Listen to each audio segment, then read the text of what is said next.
I want to talk a little bit about how important gratitude is in changing everything. Changing your mind, changing your heart, literally changing the parts of your brain that light up. But first, I just want to connect with the part of me that's really grateful that I had to overcome a lot of unhelpful beliefs about gratitude and therapy and mental health from my family of origin to even get to this place. So as I go to speak about this, like the old parts of me, the like childlike, vulnerable parts of me that lived in fear and always put on a positive spin from a place of knowing that that was expected of the perfect daughter, is just ecstatic that I am no longer performing or pretending to be deeply grateful for all the gifts I have in my life. That I truly have found a practice that makes sense to me, and it's not just trying to win me approval.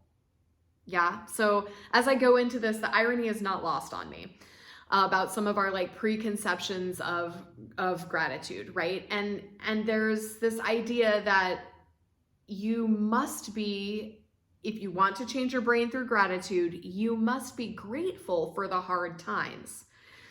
And that's not true, right? Although I have learned actually to look back in my life and find many instances that were very difficult and find moments of gratitude, like, thank you for teaching me these incredible lessons. And yet, that is not necessary at all, right? You do not have to be grateful for cancer.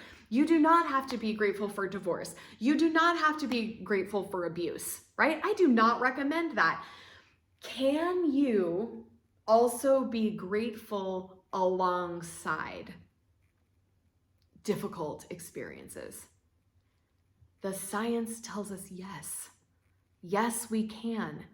We can experience pain, physical and otherwise, and then ask ourselves if we can experience gratitude.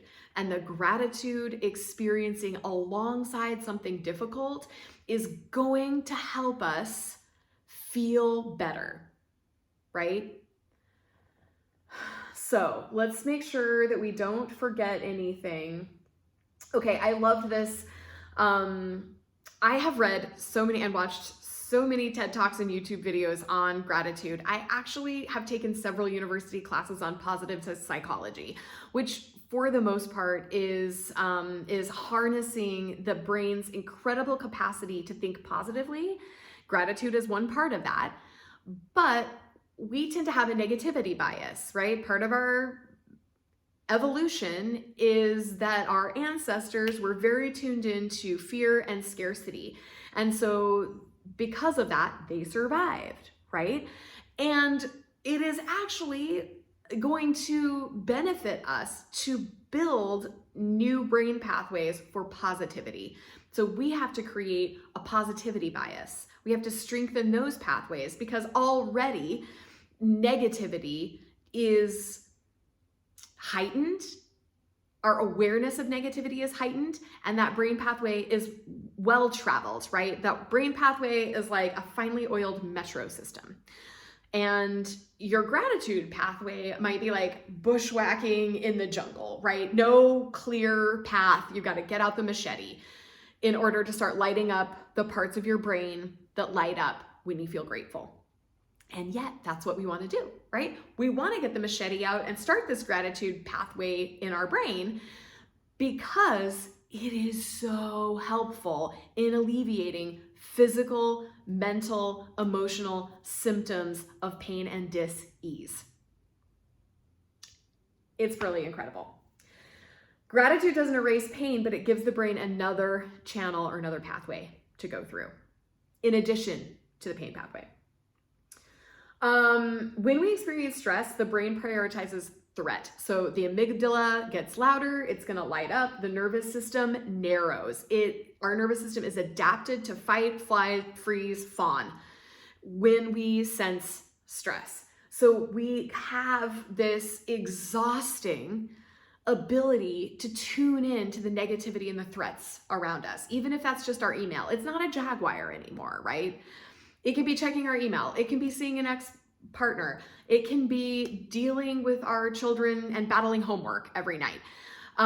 There are so many ways that stress and negativity is introduced into our lives that it makes sense. You will need to do the work to introduce positivity into your life, okay? Gratitude works because it does something very specific in the brain. It activates areas associated with, instead of threat and scarcity, reward, safety, connection. So the parts of our brain that light up when we are practicing gratitude, safety, connection, reward. It increases dopamine and serotonin. Makes us feel good, yeah? Over time, gratitude strengthens neural pathways that start to notice more and more what is working, what feels good, who feels easy, safe, connected, yeah? Over time, the more you practice noticing what feels good, what's going right, who you're connecting with, the more you start seeing those connections bubble up where you may not have been paying attention before. So by paying attention to gratitude, the muscle that we use to pay attention to all the good things surrounding us gets stronger. It's like our eyes have been filtering out all the amazing things around us.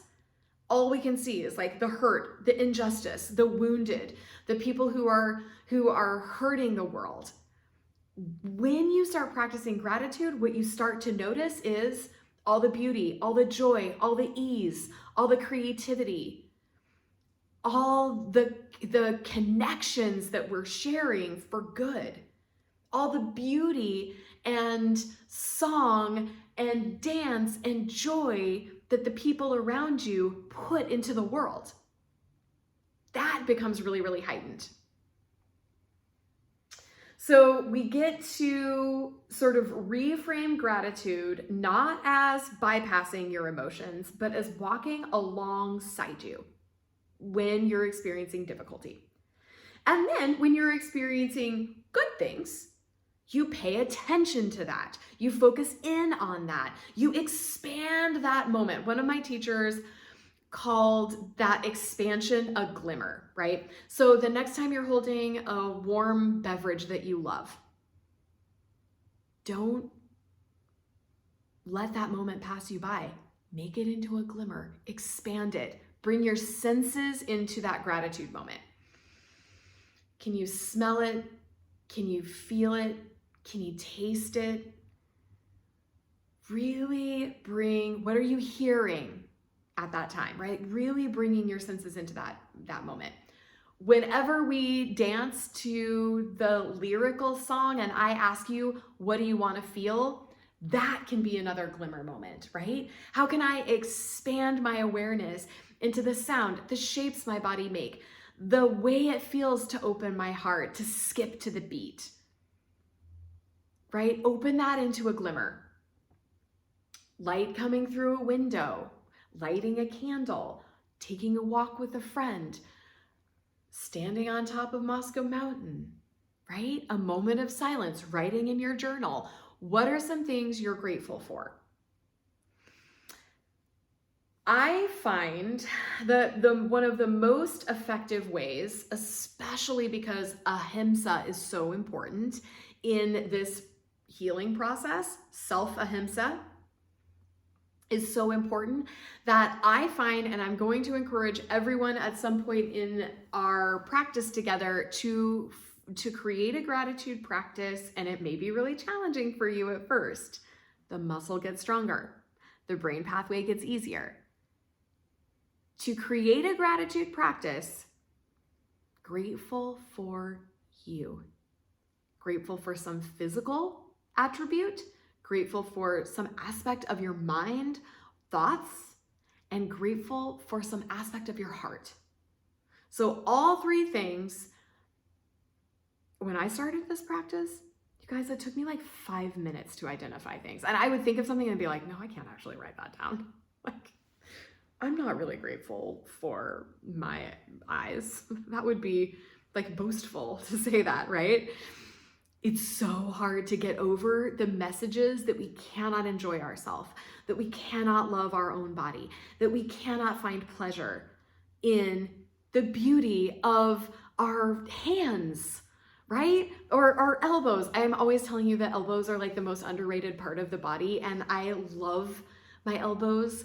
They're amazing, and I don't know what I'd do without elbows, so it's okay to feel really, really grateful for my elbows. I could go on. I went from really hating every aspect of my body to deeply like seeing, loving, and understanding every aspect of my body. Even parts that don't fit into our typical beauty standards, right? I went from a gratitude practice where I was like, well, I'm grateful for my feet because they walk me around, and I'm grateful for my body because it's so strong.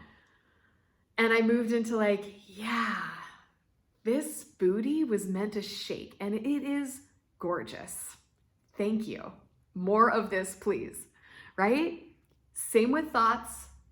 Same with your heart. There are so many ways that it's really, really difficult for us to tune into ourselves and find things that we're grateful for. So my biggest homework assignment for you in terms of practicing gratitude, and you know what? You might hear this and be like, you're crazy. I'll come back around to this later. And I trust you. I trust you that you will. You'll feel courageous and confident enough to come back to this gratitude practice later. If you're ready to dive into it now, every night or every morning you get out your journal and you just identify 3 things about yourself that you're grateful for without any judgment. Just let the thought come up, write it down, breathe in the feeling of connecting with aspects of yourself on the brain pathway of gratitude. Because guaranteed, you connect with yourself on the brain pathway of rushing and guilt and obligation and expectation and I gotta do this and I gotta do that all day. That's how you are relating to yourself.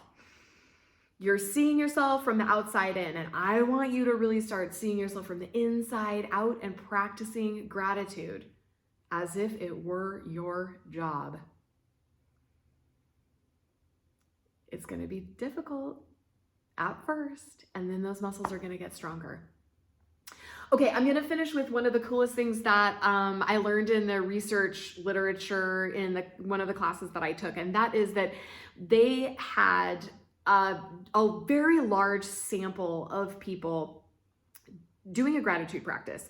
So some of the people did a daily gratitude practice in this study, and it was over a 6-week period. And some people did a weekly gratitude practice, and you had to send your gratitude in, right? Like you had to submit some computer form into the research facilitators. And they did this for 6 weeks. And they noticed that actually it didn't matter too much, the difference between practicing gratitude daily or practicing gratitude weekly. It improved your mood, it improved health outcomes. So physical health got better. People were less sick, they got less headaches, they had less diarrhea and IBS, right? Fabulous results. And 6 months to a year afterwards, most of the participants in the study were still feeling increased positivity, increased resilience, better physical outcomes, better sleep, better relationships. They had stopped submitting their gratitude forms. They didn't have to do it anymore. They'd stopped submitting them. But the pathway of gratitude had been created in that 6 weeks. And they saw the effects of lighting up the parts of the brain that create dopamine and serotonin that create a sense of security, that connect you more deeply to yourself and other people and the activities you love and enjoy. Just practicing that for 6 months changed their brains. So why are we not all doing this? I just do not understand. I think because it's just like one more thing on our list, right? So I'm going to put this one more thing on your list, and you are going to do it and notice the resistance that comes up. Or notice the joy that you feel. Whatever your experience is, I want you to notice it without judgment. It's just information. Let's learn from it. Let's grow from it. Let's see where we can go. All right?